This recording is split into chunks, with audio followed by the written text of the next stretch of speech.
let's move along to our next guest. So happy that he was able to join us on Friday evening. We unfortunately found out about the passing of former heavyweight champion, the great George Foreman, one of the all-time great characters, one of the all-time great personalities, one of the all-time great fighters in the history of boxing and combat sports, a larger-than-life icon, a man who has given us so many great moments, so many great fights, so many great stories over the years. And, oh, by the way, one of the all-time great businessmen as well. And I thought it would be great to have Teddy Atlas, who has spoken so highly of George over the years, but also had to go toe to toe with him, had to game plan for him. He was Michael Moore's head coach when they went toe to toe all those years ago, and of course produced one of the one of the most memorable stoppages, one of the most memorable knockouts, one of the most memorable victories in boxing history. And so Teddy, the absolute legend that he is, one of the best minds in the history of the fight game, kind enough to join us. Let us say hello to the pride of Staten Island himself, the great Teddy Atlas. Hello, Teddy. How are you? Hey, Ariel, how you guys doing? It wasn't that memorable to me, by the way. I understand. Yeah, I meant for the larger, I'm kidding. I'm kidding. Yeah, it's yeah. Listen, it was a historic moment. It spoke of his greatness that he was able to do such a feat at 45 years of age. I mean, just and after losing 10 straight rounds, where it was in the 10th round, but he had lost every moment of every round and took a lot of punishment. But he did what Big George did. He persevered. He found a way. George Floyd, I was listening to you when you were just introducing what we're going to talk about George and that I was coming up. And the only thing I would add, everything you said obviously was right. Businessman, champion, personality, all of those things. I mean, but he was also one other thing. He was a teacher. He taught us really that if you believed in something enough, strong enough, and you were willful enough to follow that belief, to have that dream, nothing was beyond us. Nothing. Not even age. He was a teacher. He really did. He taught us that. He taught us that, that age could be a number. You hear the cliche, you hear it all the time, but sometimes somebody comes around who's pretty special and they put truth to the cliche, to the phrase that you've heard for eternity. That age is just a number. And he kind of put truth to that. He wins the title after 40, 45 to be exact. And he gave again. He taught people that you never give up on your dreams. Uh, Not because of age, not because of losses, not because of anything. If you have a dream, you pursue it, and you eventually will get to it. So I add that to his list of many, many, many talents, attributes.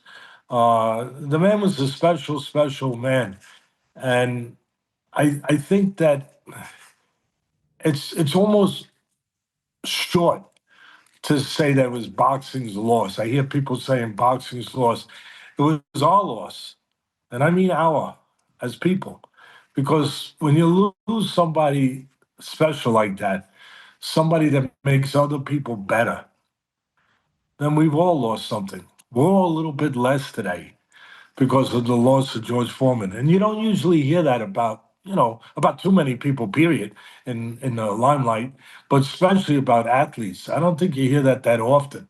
I think maybe you could have heard it about a man named Walter Payton, that kind of man. I think you could have heard it about someone like that. But you could hear it about George Foreman. He was that kind of special person. Do you remember the first time you heard of him, crossed paths with him, met him?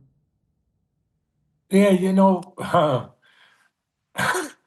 well, at the 30 years ago, whatever it is now, I have a way of trying to forget. But when we fought him with Michael Moore uh, at the press conference, I had met him before, but never formally like that in those kind of quarters, so to speak, up close and personal. And he was doing his thing. He was mentally getting to Michael. He knew the age difference. Obviously, was extraordinary. What was it, 20 years, something like that, 20-year age difference. So Hmm. he understood. He understood that. He understood that he needed more than just the great physical gifts that he had. He needed the mental gifts that he had, and he had great mental gifts. And he started going to work. The fight started before the fight, and he started going to work. Michael was wearing these, I think they were Casio sunglasses at the time, and I didn't want him wearing them. I just had a feeling. And sure enough, George wasted no time. He said, "What's the matter, son? You're afraid to look at me?" And he was he was he was starting to get to my fighter. Starting the first round had already started, and I couldn't let that happen because I knew that my fighter it was about the mental area. It was 75% mental, and so I wound up getting a little aggressive with George. I went up to him and I said something to him, and Dan Dewar was there. God bless him. Great promoter. He's not with us anymore. He died way too young, just like George died too young. But they got between us. Obviously, I I if I was looking to fight with George, I wasn't in my right mind. But it really wasn't about that. It was really about standing up for my fighter, not letting George push around my fighter, not letting him get into his mind, not letting him start to deteriorate him before the first bell rang. And so we had a situation that wound up being on USA Today all over the country. They wound up printing it and putting it up and everything. And I knew why I was doing it. I was doing it again to just let my fighter know that this guy wasn't going to come in here and bully him and push him around.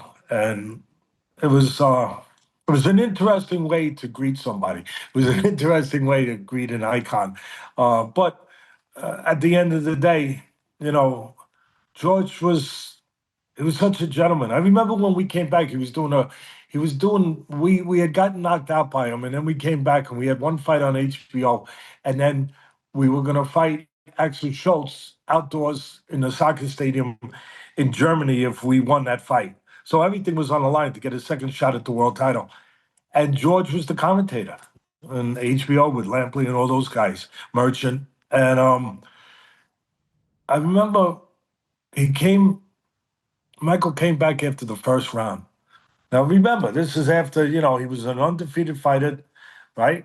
And he's been knocked out by George Foreman, 45-year-old, great fighter, but 45-year-old man.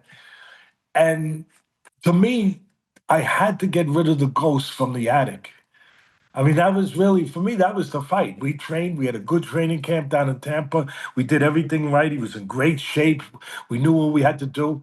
I wasn't concerned at all, about the carburetor, the engine. I was concerned about the driver.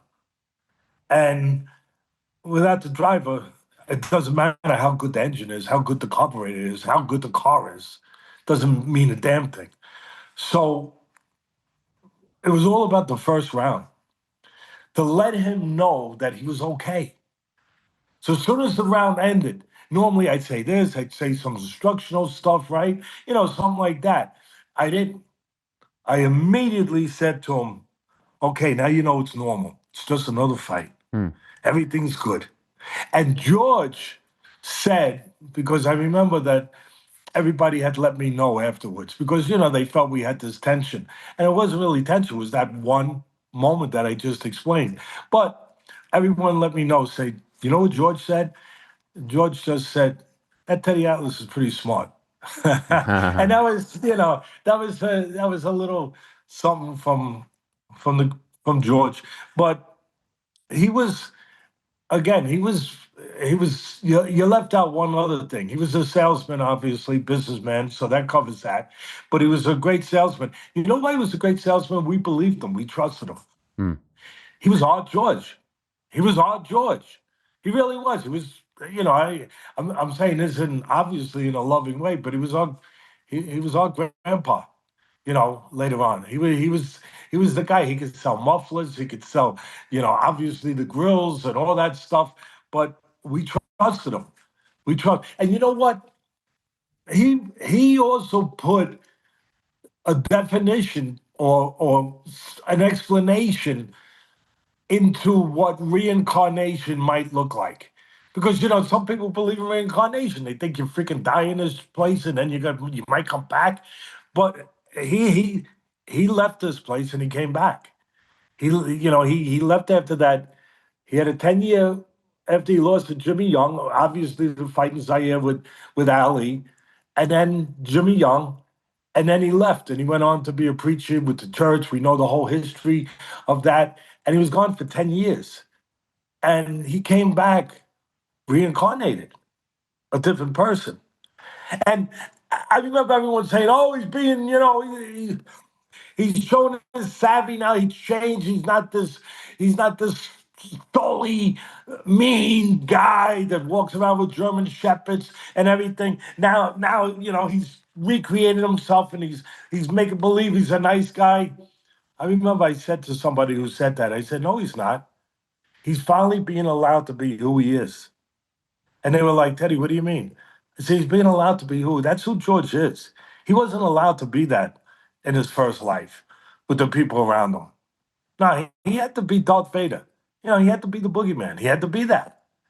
It worked. Got him a heavyweight title and everything else.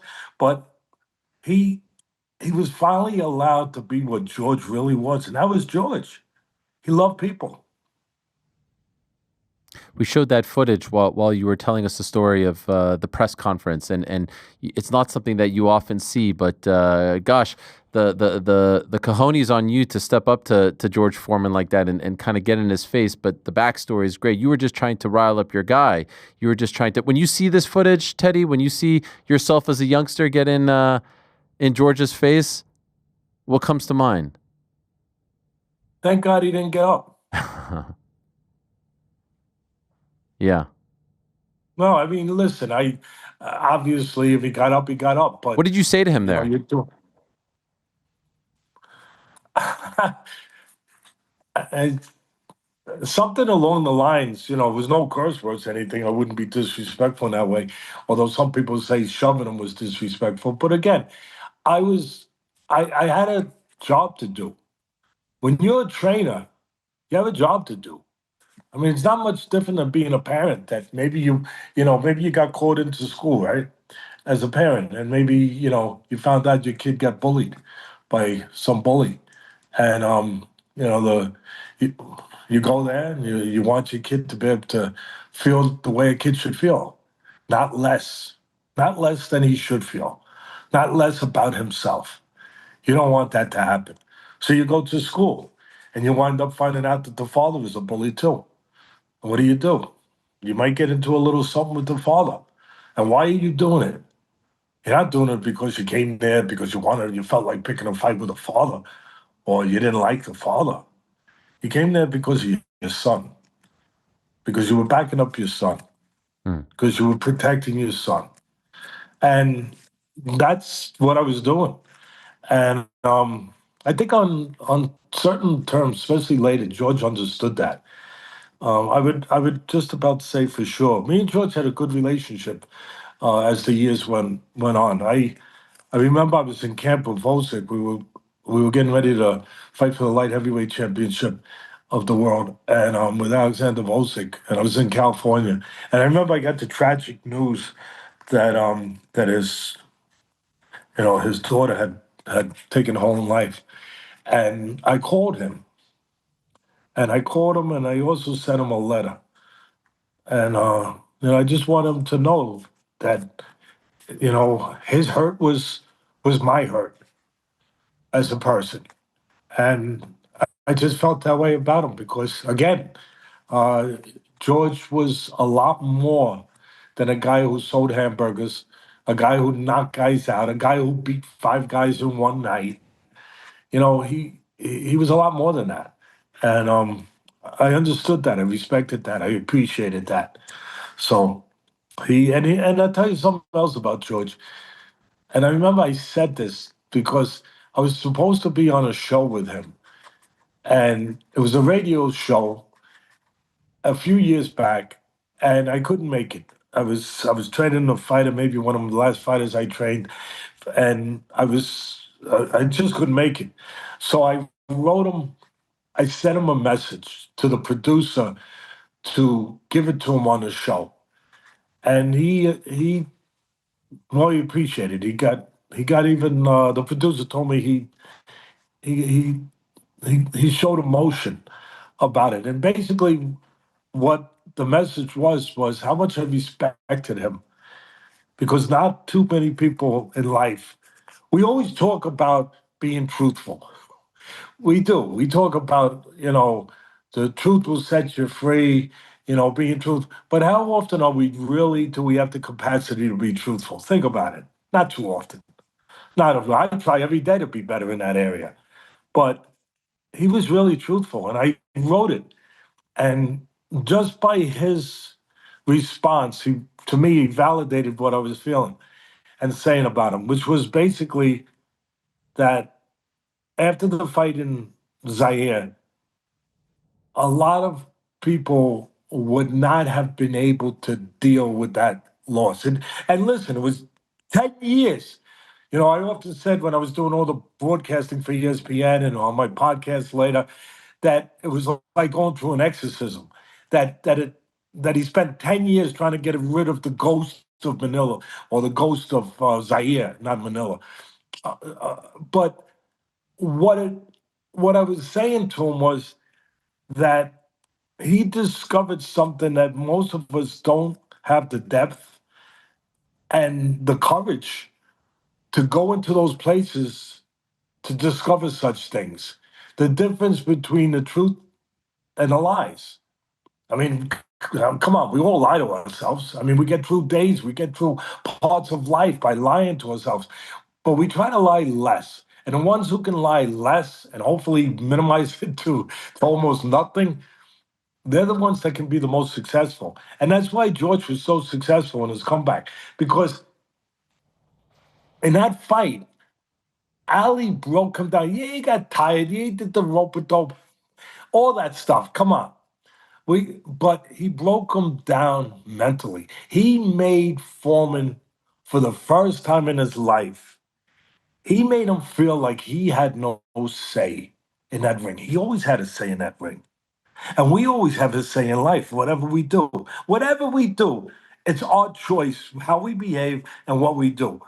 But sometimes under pressure, I'll use that word, under pressure, under the extremity of the moment, right? The event, you start to think that it's not your choice anymore.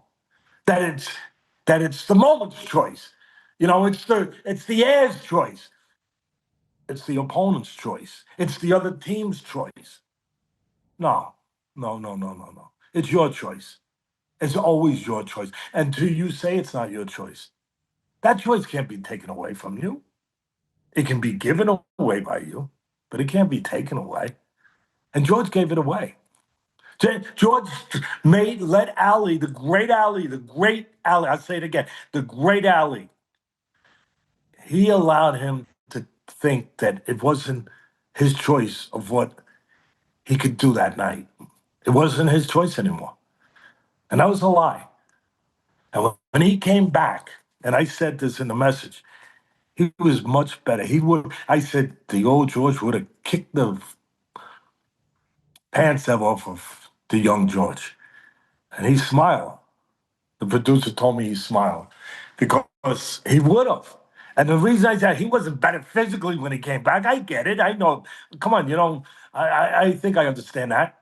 But he was better mentally, Hmm. emotionally. He was stronger in those areas, the most important areas. And he would have beat the pants off of the overalls off of the young George Foreman. He would give him a lesson because he understood the difference between the truth and the lie when he came back.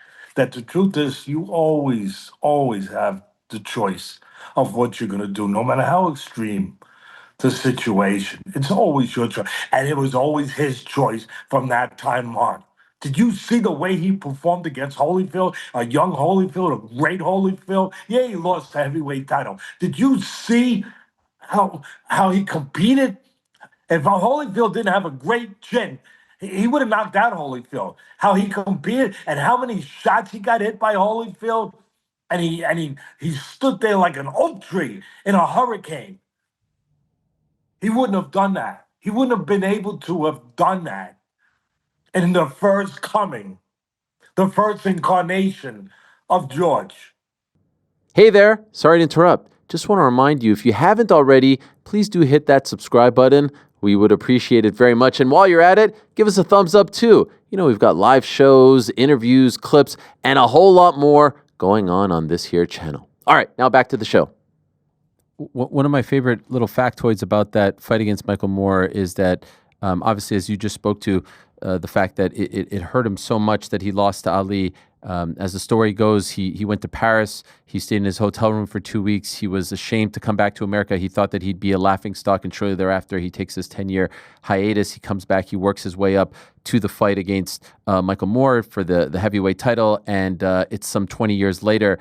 I do believe he was wearing the same trunks on that night that he wore against Ali. Get the crap out of me. It was like freaking. It was like seeing Freddy Krueger on Halloween. You noticed in the moment? You noticed? Noticed when he came out of that freaking. When he came out of the hallway there. The tunnel. The tunnel. When he came out of the tunnel and he was wearing those trunks.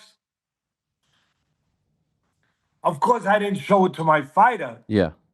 But my heart dropped. My gut dropped. I said, "Oh, we're in for a night. We're in for a night." Because he knows exactly what he had to do, and he's facing. See, that's what I meant about his greatness. He was willing to face that night. He was willing to, face the ghost, to eliminate the ghost. And that's what I meant by we all love to talk about, how we want the truth. I want the truth, the movie. That's a great movie, of course, The Line, with Nicholson and Cruz, What do you want? I want the truth. You can't handle the truth. Well, most people can't. But George really wanted the truth. And he put himself to the test. He said, the difference tonight, no matter what happens, just like Zaire, no matter how many rounds I lose, and he lost into the 10th round, no matter how many rounds I lose, it's my choice. It's my choice. And it will be my choice. And he chose to be heavyweight champ of the world. You know what's so fascinating about that fight? If you don't watch the fight, but just watch your interactions with Michael in between rounds, first round, second round, third round, fourth round, you would think that Michael was getting his ass whooped. But in reality, he was winning. He was quite dominant. And yet you kept pushing him, saying, like, this is not enough. Like you were continuously round after round unhappy or trying to light something, almost because you I don't know, maybe you suspected or you felt like something was coming, like the moment was coming. Why was that? Why is it? Because as someone watching at home or rewatching, you'd be like, why is Teddy so upset right now? It seems to be going his guy's way. The trunks. I knew George was there for the duration. I knew George's plan. I told him every day in camp. George's plan wasn't to win a decision. He wasn't going to outwork or outnumber, with punch numbers, outvie Michael Moore, who's like 26 years old, whatever. That wasn't going to happen. He knew that. He was going to have one moment where he caught him. And he got that one moment. And that's why. Because I was scared. I was scared in a controlled way, in a teacher's way, in a trainer's way, in a parent's way, if you will. I was scared of what was lurking that maybe most people couldn't see. I have to see it. I told him every day. Remember HBO came there one day to do their thing. And afterwards they were like, they were being polite and they were, being human beings. And Teddy was sorry, blah blah blah, all that stuff.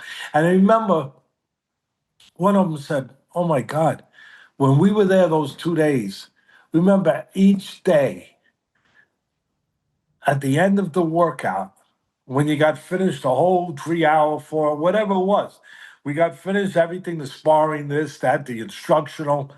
I would make them get in the ring and go." And Michael on that day said, "Teddy, I know. We do it every day. We don't have to do it anymore. I know, Teddy, I know. He's not going to try to win a decision. He's going to try to knock you out, and he's going to make him feel comfortable in front with his jab that's 3/4 instead of full jab, to make him feel comfortable and safe at a distance you shouldn't feel comfortable and safe. And as soon as you cooperate, as soon as you feel comfortable and safe at that distance, boom, he's going to put the right hand behind it, and you're never going to see it." And Michael was arguing with me that day. "Teddy, I know. I said, "No, this is the only way he wins. We're going to go over it again." And what an idiot I felt like, or whatever you want to call it, how, or just how, I don't know, unsuccessful, how I felt like I didn't get the job done, because that was the only way you could lose. And even though I recognized it, obviously I did not thoroughly get it through to my fighter. So to lose that way, you know, it took a minute for me to go through that and to get through that privately, obviously. To know that that was exactly how we lost, and exactly what we prepared for. I mean, think about how you think of feel as a trainer, as a teacher, as a you know a surrogate parent, because trainers are surrogate parents. That you tell your kid not to let that happen, and it still happens. Hmm. How do you feel? You feel like you didn't do your job. You feel like you didn't protect your kid. And so that was my own version of Zaire, if you will, my own version of the ghost being in the attic, so to speak. But it was, again, George, you know, I kept telling Michael, move to your right. Move. He's a southpaw. I want to be a southpaw. So if you're a southpaw, you want to behave like a southpaw. Move to your right. Get the angle. Get outside his lead foot. Get to your right. And get away from the power punch. He's looking for the right hand. Get away from it. Get away from it. Move to your right. Move to your right. Move to your right. Don't stand in front. And at the end, he stood in front. I knew he can't hit you with that if you don't stand in front. I mean, I think we know that. So how did he get? So everyone said, "Oh, he got lazy. He stood." He didn't get lazy. George Foreman showed his magnificence. He showed his genius. He showed why he's so special. He's so much more than a big, strong guy who could punch like hell and get thrown uppercut and lift you off the ground like he did with Joe Frazier. Oh my God, he's so much more than that. He couldn't line him up. George couldn't line him up because he needed him to be in front. He kept moving to the right. George's left. So what did he do? He threw a throwaway left hook. Seconds before that. Watch it, Ariel. Hmm. You'll see it. He threw a throwaway left hook. Bop. Just to move him back this way. Hmm. Thank you. Bang. Night over. And you know what really bothered me? Because you want to protect your fight. What really irked me was when people say, "Oh, did Michael quit?" Because the punch didn't look the way we want punches sometimes to look for us to be satisfied. With the head going back, crashing down, bang, bang, with the Batman stuff, boom, bang, bing. No, it was just clean. Boom, boom. And people were like, "Did he quit?" Yeah, that was an odd punch. Hey, morons, morons, go in the ring and let a guy of this quality, of this level, of this power, of this size, of this talent, let him blind you with a jab. And that's the last thing you see, and then a right hand's behind it. And you had no time in your mind to register. Get ready. Get ready. Man the battle stations. Steel yourself. There was no time. If he saw the punch, he would have handled it. He never saw the punch. Again, the craft, the genius behind the physical parts that most people never forget about. They don't see it. They don't appreciate it. They have no way of appreciating it because they don't understand it. I understood it, and I had nothing but respect for that man. You know, in so many ways. He came to one of my, you've come to the foundation where we help people, the charity foundation that we run. It's been 28 years now. And George came. Yeah. George came. That was, it's a lot of years ago, probably over 20 years. Definitely was over 20. Yeah, it was definitely over 20 years. He was still working at HBO. And I would take a guess that was probably about 25 years ago, maybe somewhere in that neighborhood. And he came, and he stayed the whole night. He didn't have to stay the whole night. It was enough that he came and, he took some pictures and was sitting up on the dais like you have, and you help us raise money, and I appreciate you very much. That's why I always say yes to you. You're a great interviewer. You have a great audience. You have a great show. But that's not why I say yes to you. I say yes to you because of the human being you are and that you've shown me. And that's why I talk the way I talk about George, because he showed me that. He came, he helped us raise money, and he stayed, like I said, the whole night. And I never forget what he said to me. We were about halfway through, and you've been there, you hear the testimonials, the people that have been helped, all that kind of stuff. And all of a sudden, he turns to me. He was sitting next to me on the dais. He turns to me and says, "I never knew you had a. This is a real foundation." And I was like thrown a little bit. I really was. I said, "What did you think it was?" He goes, "I don't know." He goes, "This is a real foundation." He said, "I've been to these things where you have to wear a black tie and it's $1,000 a plate, and you get all these, so-called whatever people, big shots and everything." And he said, "But it never felt like it was a foundation or whatever it was supposed to be." He said, "This one feels like it is." That was, to me, that was as good a compliment as I could get, that we were doing the right thing or trying to do the right thing. It's one of the highlights of my year, honestly. Every time I get to go to Staten Island, right before Thanksgiving, you put on an incredible event, the Dr. Theodore Atlas Foundation event in Staten Island. It's an amazing time, and the people that come out to support you and what you are doing is amazing. I feel the same about you, and this is everything that I wanted it to be. Having you on to honor and reminisce about the great life of the one and only George Foreman. This is everything and more. So thank you so much, Teddy. You're the man. It's an absolute pleasure. The podcast, by the way, is called The Fight. You can see it on YouTube or anywhere that you get your podcasts. Keep up the great work. Always an honor and privilege to have you on, to speak to you, to pick your brain.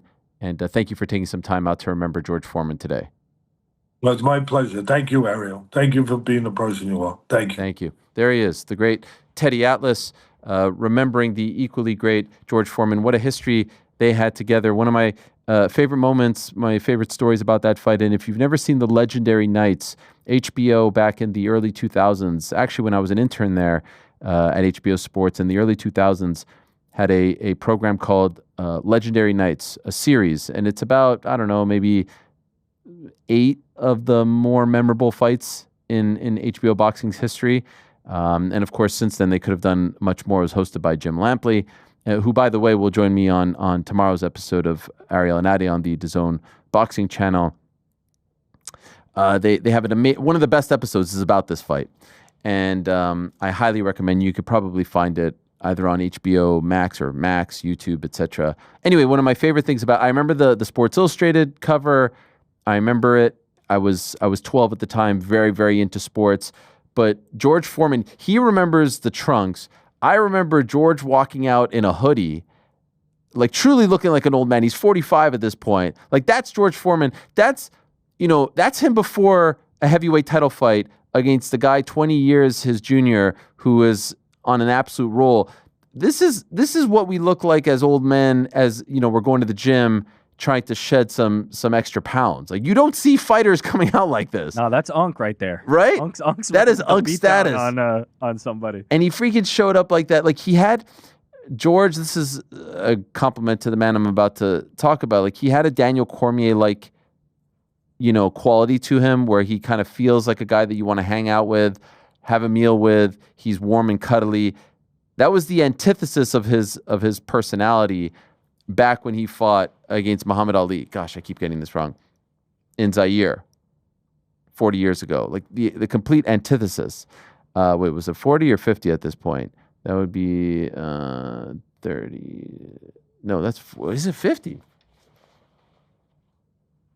If it's 75 would be, wow, it is 50. Holy shit. Yeah, 75 would be 50. Holy crap.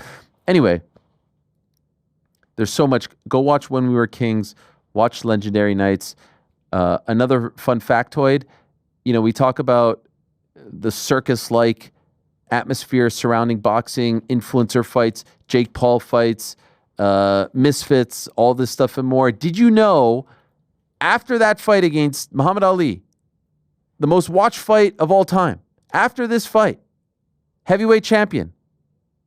Look at that. World Heavyweight Championship. After that fight, did you know that George Foreman's next fight was at Maple Leaf Gardens in Toronto, Ontario, Canada, against 5 men, the Toronto 5? Did you know that? In an exhibition on Saturday, April 26th? Look at that. Look at that poster, by the way. The greatest boxing exhibition spectacular. He only fought on one night in the year 1976.